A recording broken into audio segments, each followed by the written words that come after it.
परमेश्वर के वचन को सुनेंगे। फिर से वो आगे बरसा दे, फिर से तूफान आने दे, तेरी महिमा से, तेरी सामर्थ्य से, तेरे से तू अभिषेक कर दे।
Hallelujah, hallelujah, thank you Jesus. आइए इस समय हम परमेश्वर के वचन को सुनेंगे भाई संदीप मलिक के द्वारा। आज हम परमेश्वर का धन्यवाद करते हैं।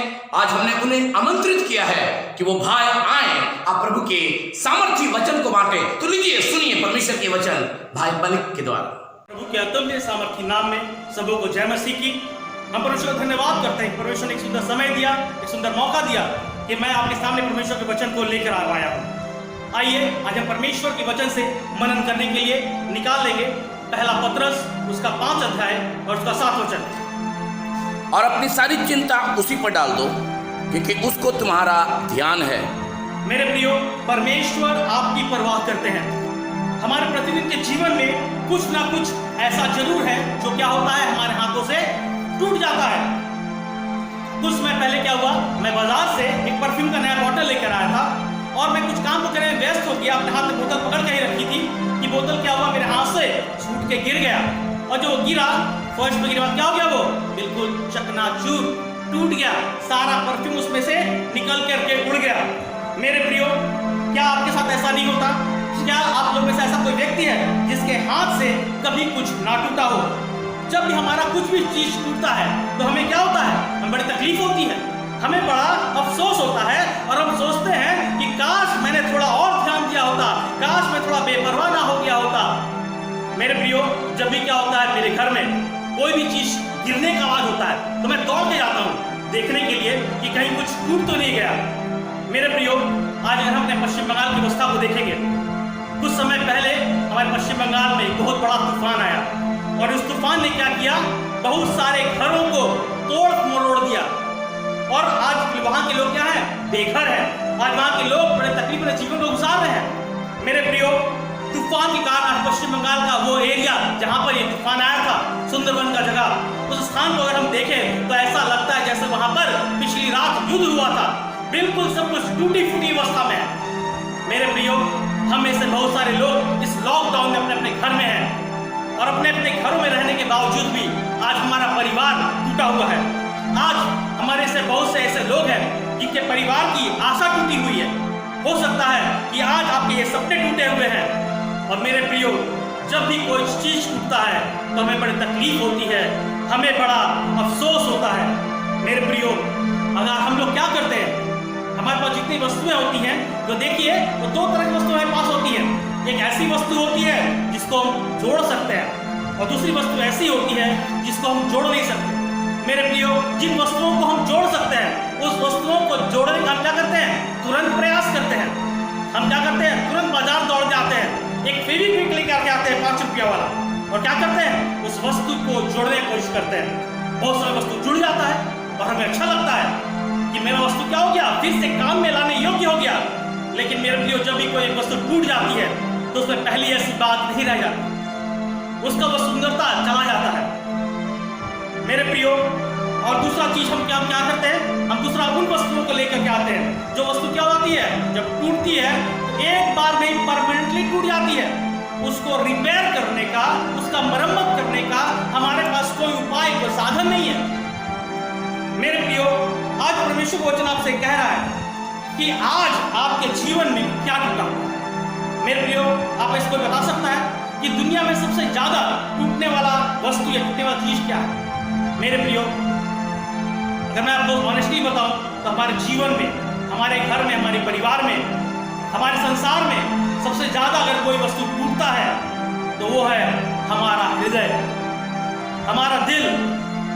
और जब भी हमारा हृदय या हमारा दिल टूटता है तो हमारे हृदय और दिल के टूटने की कोई आवाज नहीं होती। मेरे प्रियो, अगर कोई वस्तु टूटता है तो एक आवाज के साथ टूटता है, लेकिन जब दिल टूटता है, जब हमारा हृदय टूटता है, तो इसका टूटने का कोई आवाज नहीं होता। बहुत समय होता है हम बहुत सी बातों को अपने हाथों में पकड़ करके अपने नियंत्रण में, अपने कंट्रोल में रखना चाहते हैं, और हम चाहते हैं कि ये वस्तु हमारे हाथ में बनी हुई रहे। लेकिन क्या होता है, ये वस्तु रेत के जैसा हमारे हाथों से निकल जाता है और टूट करके चकनाचूर हो जाता है।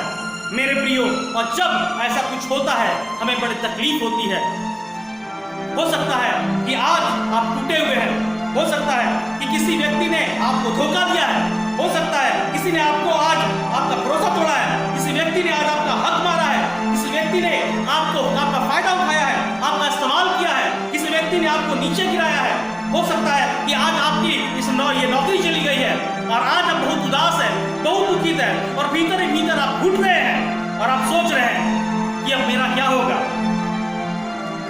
मेरे प्रियो, जापान की घटना है कि जापान में एक राजा हुआ करते थे, और उस राजा के पास में क्या था, एक बहुत अच्छा सा चीनी मिट्टी का बना हुआ एक बाउल था, और उसको वो बहुत पसंद करते थे, बड़ा नायाब था, बड़ा खूबसूरत था, वो उसको अपने पास रखा करते थे। और एक दिन क्या हुआ, किसी कारण से वो टूट करके गिर गया।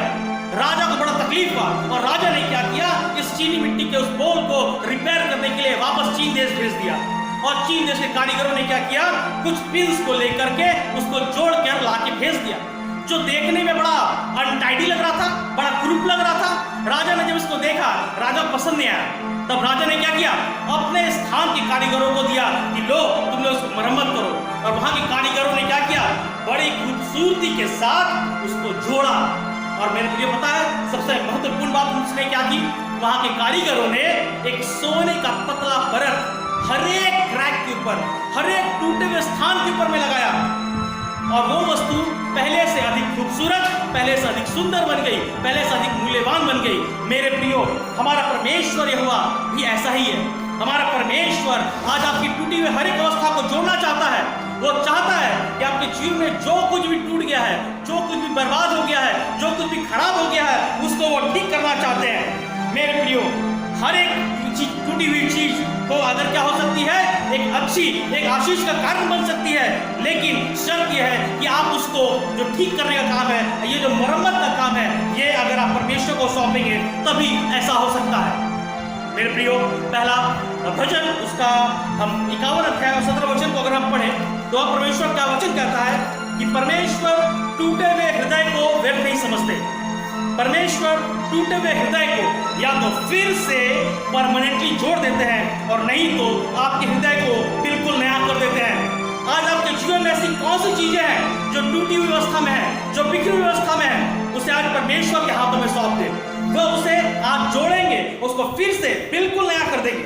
आज अगर आपका परिवार टूटा हुआ है, आज अगर आपके घर टूटे हुए हैं और आज अगर आपको बीमारी ने तोड़ रखा है, तो परमेश्वर का वचन यिर्मयाह 30 अध्याय और 17 वचन में कहता है कि मैं तेरा इलाज करके तेरे घाव को चंगा करूंगा। अगर आज आप गरीबी में हैं और आपके ऊपर आर्थिक संकट है, तो परमेश्वर वचन यशायाह 45 और 3 में कहता है, मैं तुझको अंधकार में छिपा हुआ और गुप्त स्थान में पड़ा हुआ धन दूंगा।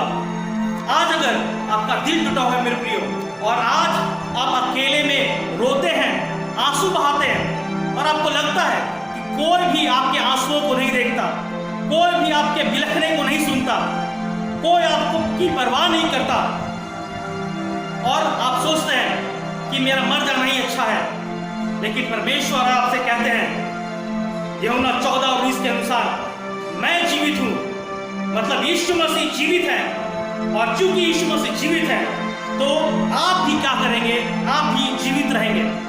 मेरे प्रियो, आज सुबह में गवाही देख रहा था, एक 17 साल का लड़का हुआ करता था, और ये लड़का एक हॉस्पिटल के बेड में मरणहार अवस्था में पड़ा हुआ था, क्योंकि उसने आत्महत्या करने की कोशिश की थी।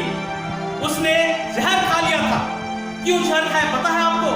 क्योंकि इस लड़के के मन में इच्छा था कि वो एक बहुत बड़ा क्रिकेटर बने या बहुत अच्छा टेनिस प्लेयर बने, लेकिन वो क्रिकेटर नहीं बन पा रहा था, जितना ऐसा बनना चाहता था वैसा नहीं बन पा रहा था। और उसने क्या कर लिया, उसका जब दिल टूट गया, उसने जहर खा लिया। और जब वो मृत्यु के आसन में पड़ा हुआ था, बिस्तर में पड़ा हुआ था, तभी परमेश्वर का एक दास जो कि गिडियन संस्था से थे, वो एक लाल रंग की गिडियन बाइबल उसके पास लेकर के आते हैं। और तब उस लड़के की माँ बड़ी विनम्रता से परमेश्वर दास से कहती कि आप यहाँ से भी चले जाएं, क्योंकि मेरा बेटा का अवस्था अच्छा नहीं है। लेकिन प्रभु के उस दास ने उसकी माँ से कहा कि बहन, आपके बेटे को अगर अभी किसी बात की जरूरत है तो इस वचन की ही आवश्यकता है। और प्रभु के उस दास ने यूहन्ना 14 अध्याय निकाला, जहां पर प्रभु यीशु मसीह थोमा से बात करते हुए कह रहे हैं कि मार्ग, सत्य और जीवन मैं ही हूं। और वहां से आगे बढ़ते हुए वे 19 वचन तक गए, और यही वचन, मैं जीवित हूं, तुम भी जीवित रहोगे, उसको सुनाई पड़ा। और जब इस लड़के ने उस वचन को सुना, उसके मन में जीने की इच्छा उत्पन्न हो गई, और उसने उसी समय निर्णय लिया कि अगर परमेश्वर आप मुझको यहाँ से उठाएंगे तो मैं कोई भी ऐसा कसर नहीं उठा रखूंगा, मैं हर एक उस बात को पूरा करूंगा जो मुझे आप तक लेके जाएगी, आपकी सच्चाई तक लेके जाएगी। मेरे प्रियो, आज वही परमेश्वर अपनी बाहें फैला करके वो आपसे कह रहा है कि मेरे बेटे, मेरे बेटी, मेरे पास चले आओ, मैं तुम्हारे आंसुओं को पोंछ डालूंगा, मैं तुम्हारे टूटे हुए हृदय को चंगा करूंगा। और अगर आप किसी व्यक्ति को टूटा हुआ वस्तु को देंगे तो क्या करेगा वो व्यक्ति? उस टूटा वस्तु को नहीं लेना पसंद नहीं करेगा। लेकिन हमारा परमेश्वर टूटे हुए को तुच्छ नहीं जानता। आज आप 3 बातों को अपने मन में गांठ बांध ले, जान ले कि प्रभु के पास आपके हृदय को जोड़ने की सामर्थ्य है। और भजन संहिता 147 और उसका 3रा वचन कहता है कि वो खेदित मन वालों को चंगा करता है। दूसरी बात है कि प्रभु आपसे दूर नहीं है, वो हमेशा आपके नजदीक में है। अगर आप भजन संहिता उसका 34 अध्याय और 18 वचन को पढ़ेंगे तो आप वचन लिखता है कि यहोवा टूटे मन वालों के समीप रहता है। और आखिरी बात, आप तो सोचते हैं ना कि आपका कोई परवाह नहीं करता, परमेश्वर वचन कहता है कि वह आपकी परवाह करता है। पहला पत्रस 5 अध्याय और 7 वचन को हम फिर से एक बार पढ़ेंगे। परमेश्वर वचन क्या कहता है? अपनी सारी चिंता उसी पर डाल दो, क्योंकि उसको तुम्हारा ध्यान है। परमेश्वर आपको आशीष दे। आइए हम प्रार्थना करें।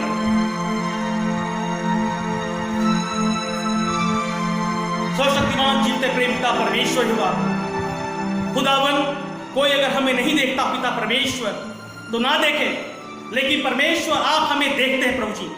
आपका वचन कहता है प्रभु जी कि आपके आंखें पिता परमेश्वर आपके बच्चों के ऊपर लगी हुई रहती है खुदावन। प्रभु जी आपका वचन कहता है कि आप न सोते हैं और न ऊँगते हैं खुदावन। प्रेम परमेश्वर, आप हमारी प्रार्थनाओं को सुनते हैं, हमारे रोने को, हमारे गिड़गिड़ाने को आप देखते हैं मेरे परमेश्वर। सामर्थी प्रभु जी आपसे हम आज विनती करते हैं खुदावन, हमारे प्रिय भाइयों और बहनों के जीवन है खुदावन। आज अगर जो कुछ भी टूटा हुआ पिता परमेश्वर वो आपसे छिपा नहीं है खुदावन।